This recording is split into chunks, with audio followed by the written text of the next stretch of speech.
Hello and welcome to the mobilegamer.biz digest. I'm Neil Long, and every week I go for a walk and tell you what's happening in the mobile games industry. Here we go.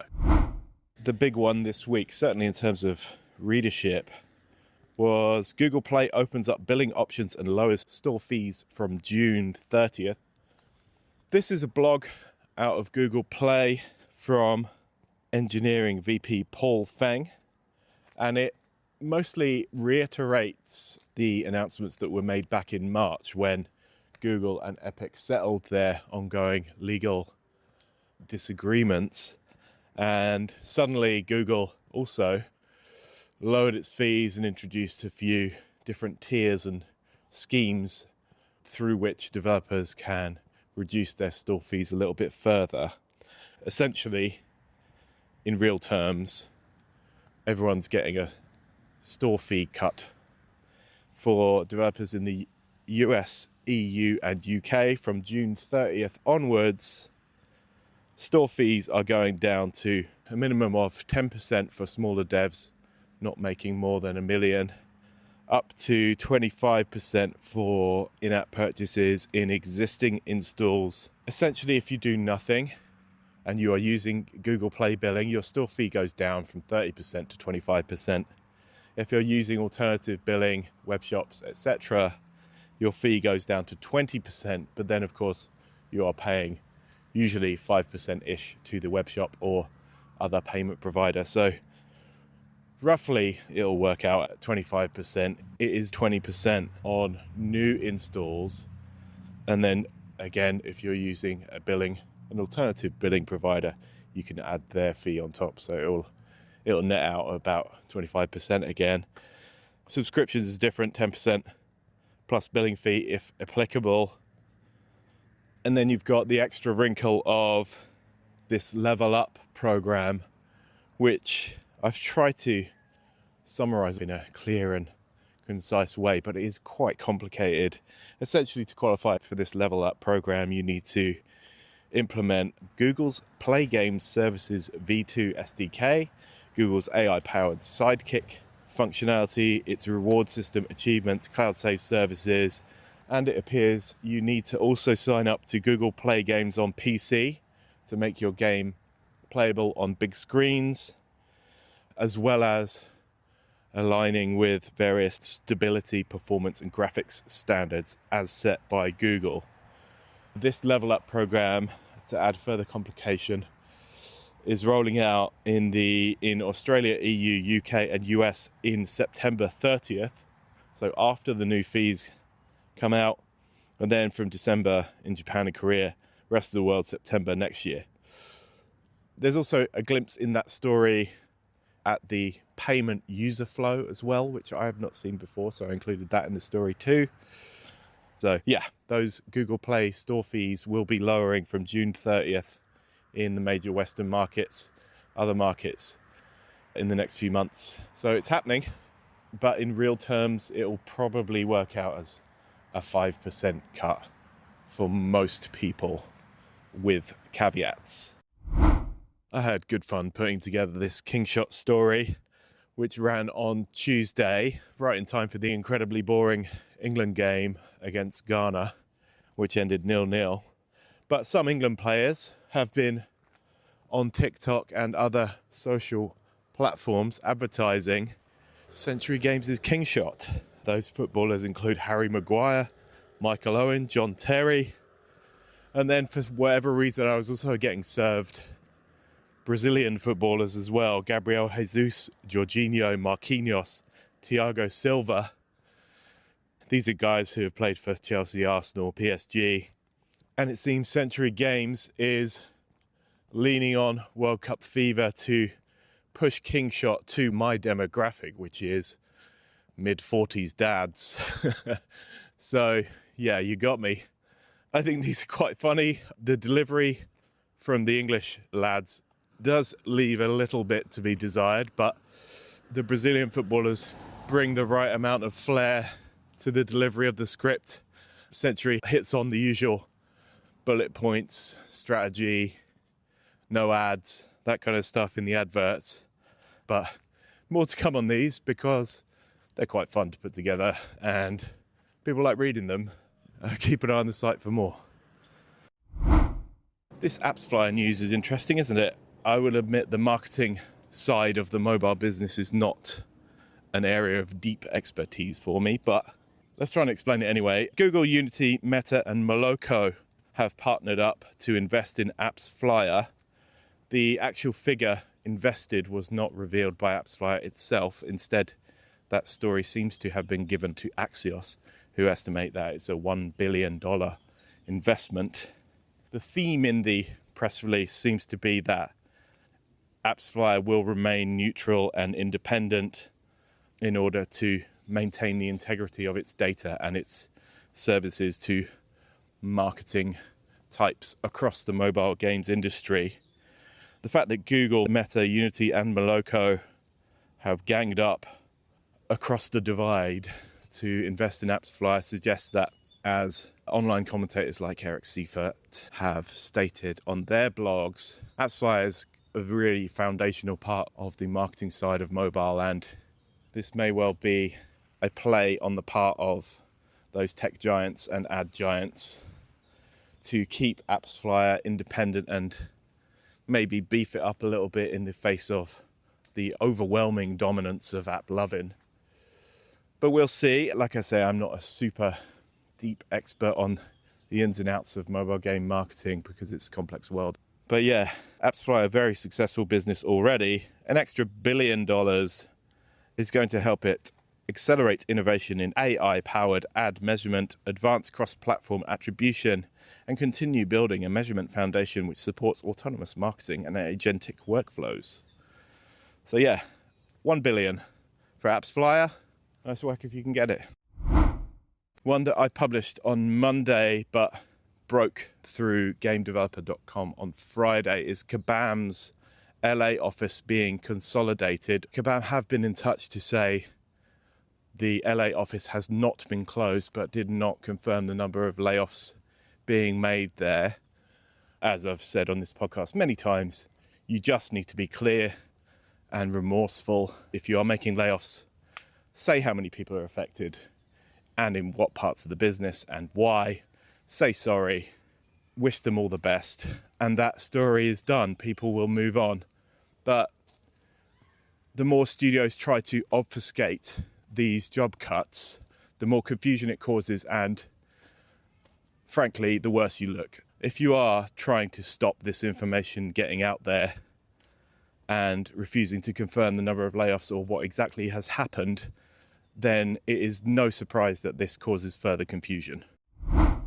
Exola connects developers with the resources they need to build, fund, launch, and monetize their mobile games globally. With Exola Webshop, sell virtual items, in-game currency, subscriptions, and custom offers directly to players, while driving up to 5 times the revenue growth. With the industry's #1 webshop solution, Exola provides the tools for developers to focus on what's most important: creating great games. Visit Exola.com to learn more. That's XSOLLA.com. This story about Queen Digital Entertainment was very popular at the end of last week. For those not aware, and you'd be forgiven for that because this studio has been very much in stealth for the last couple of years, this is the studio from former King execs Sebastian Knudsen and Stefan Kurgan. They left King to set up Queen in 2022, according to my research, and then reports from 2024 and 2025 suggested that combined Queen Digital Entertainment had raised as much as 50 million in VC funding. It had offices in Ireland and Sweden and was making King-style puzzle games for mobile. Reports on Business Post in Ireland and Forbes combined suggested that at the point it was founded, they hired about 10 staff, mostly from their former workplace, King. One of the posts by a person laid off said that the company had expanded to about 25 people, and a quick check of LinkedIn profiles connected to Queen Digital Entertainment said around 25 to 30 people work there. So that sounds about right. Of course, I asked Knudsen and Kurgan for a comment, but they have not replied. If you look at the studio's output on AppMagic, there was 4 titles that were either in soft launch or ready to go into soft launch: Pet Panic, Tail Team, Block Hero, and Wild Joker Poker. That last one was released May last month, so they were clearly working on these games right up until this past week when the studio was closed. Tail Team and Pet Panic were the only ones to register a decent number of downloads, 60k for Tail Team. Pet Panic, 830,000 installs, so quite a lot for a soft launch game. But yeah, unfortunately the studio does appear to have closed. Like I say, there's no official confirmation on that, but it seems that more and more founders just don't want to confirm or deny anything in these situations, which is a little disappointing, but here we are. Queen Digital Entertainment appears to have closed, so yet more people looking for work. Hoyoverse's next game is Honkai Nexus Anima, which very much appears to be their take on Pokemon. It is a creature collecting adventure in which players roam around with sidekick characters who have evolutions and do battle, which obviously all sounds quite familiar. If anyone's going to crack this Pokemon style adventure on mobile, it's probably going to be Hoyoverse. And the reason I ran this story is because the company is interesting. It seems to have mastered the Genshin Impact, Honkai Star Rail, Zenless Zone Zero open world adventure, and it is now pushing into variations on that theme with this Pokemon game and Petit Planet, the Animal Crossing type game that it's working on. And within this story, there's extra context around how, as I've reported before, Honkai Star Rail, Zenless Zone Zero, and Genshin Impact all seem to be eating into each other's revenue. So, yes, it seems it's about time Hoyoverse tried something slightly different within the large-scale adventure template that it has really mastered. There's a beta coming for this next month, July, for iOS, Android, and PC players. No confirmed release date yet, but yeah, I would anticipate that Honkai Nexus Anima will be a pretty big hit when it arrives at some point. It's in beta next month, so may well arrive by the end of the year, maybe early next year, who knows. I did a fun story about this game, number 10, Full Confidence, on Monday, just at the point Keir Starmer quit as Prime Minister. This is a Prime Minister simulator, essentially, that's been on iOS for a little while, made by one guy in about 6 months to continue this theme of solo developers making chart hits. It's a paid game, so the numbers will be relatively low compared to what you get in the free games chart, but I thought it was a fun thing to write about, and also the kind of thing that only really happens in mobile, where you can have a fun idea, turn it around pretty quick, and score a chart hit. So that game, at the time of writing on Monday, when Starmer resigned, that was in the top 10 paid charts in the UK App Store. I'm sure it would have got even more downloads as the day went on. We're getting used to Prime Ministers resigning here in the UK, so this doesn't feel like the momentous occasion that it once was. But yeah, congrats to Ben Brewis, who runs an indie app developer. Have a look at number 10, Full Confidence, if you want a bit more political intrigue, and maybe avoid it if you're sick of it all, like I am. Quick one from Wednesday morning. I was scanning the latest MAG interactive financial results because I'm a fun guy, and one quote from CEO Daniel Hasselberg jumped out at me. He said, "The speed at which we can prototype, iterate, and evaluate new ideas continues to improve rapidly, thanks to AI." He continues, "Historically, testing 5 to 6 game concepts per year would have represented a high pace for a company of our size. Today, we see a realistic path toward testing a similar number of concepts every quarter. Within these financials, the company made about $6.75 million in the last quarter. About $1.4 million of that was profit or adjusted EBITDA. And they make really solid casual puzzle, trivia, and word games. They've also been around for quite a long time. QuizDuel and Wordsy are the two biggest revenue drivers. Its latest launch, Crozzle, is doing okay. It returned to growth in Q3.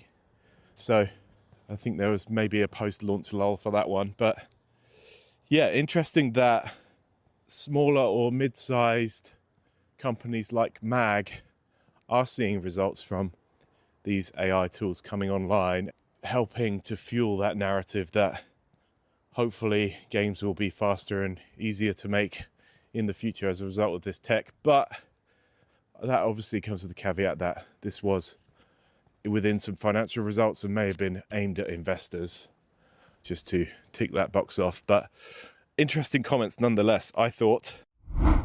In Data Digest this week, we've got some World Cup numbers from AppMagic showing relevant sports games could see a 71% uptick in downloads and a 24% boost in revenue as the tournament unfolds.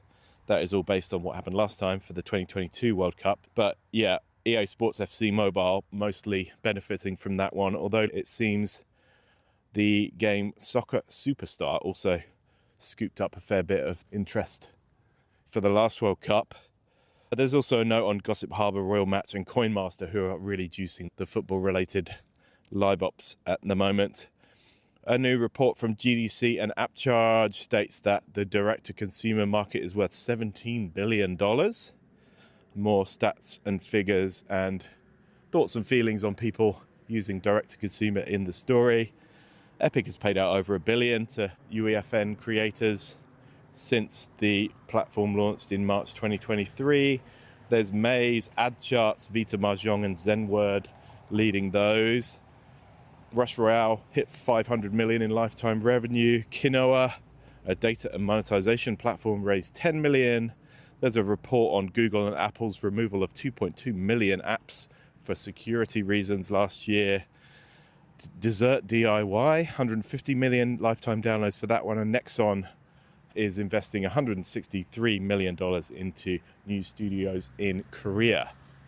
Full details in the article, Data Digest, every Wednesday.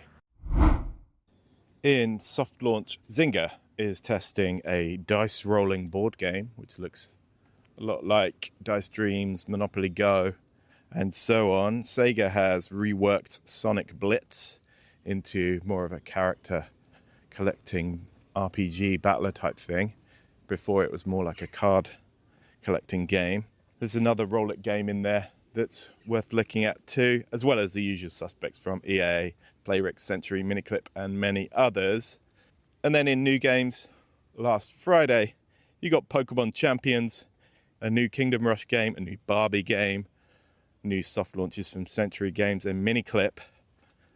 The closure of blockchain game Pudgy Party, which was once the big hope for those blockchain NFT games, and plenty more. A couple of indie games in there as well.